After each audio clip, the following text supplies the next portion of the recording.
ഇന്നത്തെ വീഡിയോ നല്ല അടിപൊളി ചേമ്പും താളും തോരൻ വെക്കുന്നത് എങ്ങനെയാണെന്നാണ് കേട്ടോ. ഇത് ചേമ്പലയും താളും മാത്രം എടുക്കുന്ന ടൈപ്പ് ചേമ്പാണ്. അതായത് ഇതിൽ കിഴങ്ങുണ്ടാവത്തില്ല, താളും ഇലയും മാത്രമേ ഉണ്ടാവുള്ളൂ.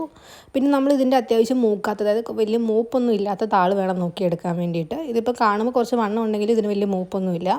താള് നന്നായിട്ട് കഴുകി വൃത്തിയാക്കിയതിന് ശേഷം ഇങ്ങനെ നെടുകെ കീറിയിട്ട് നമുക്ക് അരിഞ്ഞെടുക്കാം.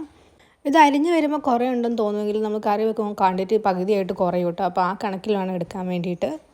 അപ്പോൾ താളെല്ലാം നന്നായിട്ട് അരിഞ്ഞ് വൃത്തിയാക്കിയതിന് ശേഷം നമുക്കൊരു സൈഡിലേക്ക് മാറ്റി വെക്കാം. ഇനി നമുക്ക് ഇതിൻ്റെ ബാക്കിയുള്ള ഇൻഗ്രീഡിയൻസ് എന്തൊക്കെയാണെന്ന് നോക്കാം.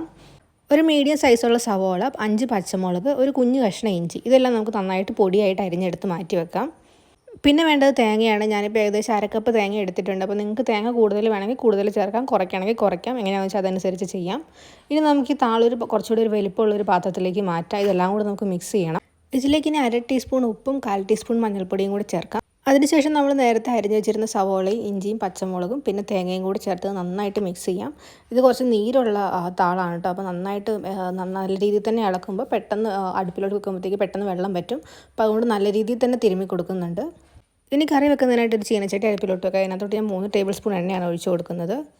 എണ്ണ ചൂടായിട്ട് വരുമ്പോൾ 1/2 ടീസ്പൂൺ കടുക് കൂടി ചേർക്കാം. കടുക് നന്നായിട്ട് പൊട്ടി വരുമ്പോൾ കറിവേപ്പില ചേർക്കാം. ഇപ്പോൾ 1 തണ്ട് കറിവേപ്പിലയാണ് ചേർത്തിരിക്കുന്നത്. ഇനി നമ്മൾ ഇതിനകത്തോട്ട് ചേർക്കുന്നത് വെളുത്തുള്ളിയാണ് കേട്ടോ. ഏകദേശം 4 അല്ലി വെളുത്തുള്ളി ചതച്ചിട്ടാണ് ഇതിനകത്തോട്ട് ചേർക്കുന്നത്. അതിൻ്റെ പച്ചമണം ഒന്ന് മാറുമ്പോഴത്തേക്ക് നമുക്ക് താള് ഇതിനകത്തോട്ട് ചേർക്കാം.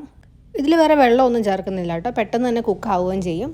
അപ്പോൾ നമ്മൾ നന്നായിട്ട് ചേർത്തതിന് ശേഷം നന്നായിട്ടൊന്ന് ഇളക്കി യോജിപ്പിച്ച് ഒരു 5 മിനിറ്റ് മൂടി വെച്ച് കുക്ക് ചെയ്യാം. 5 അല്ലെങ്കിൽ 7 മിനിറ്റ് കൊണ്ട് ഇത് പെട്ടെന്ന് കുക്കാവും കേട്ടോ. അപ്പോൾ വെള്ളം കുറച്ച് കൂടുതലുണ്ടെങ്കിൽ പിന്നെ അവസാനത്തിൽ 1-2 മിനിറ്റ് തുറന്ന് വെച്ച് ഒന്നുകൂടെ ഒന്ന് നിരത്തിയിട്ട് കുക്ക് ചെയ്താൽ ഇതിൻ്റെ വെള്ളമെല്ലാം നന്നായിട്ട് പറ്റിപ്പോയിക്കോളും.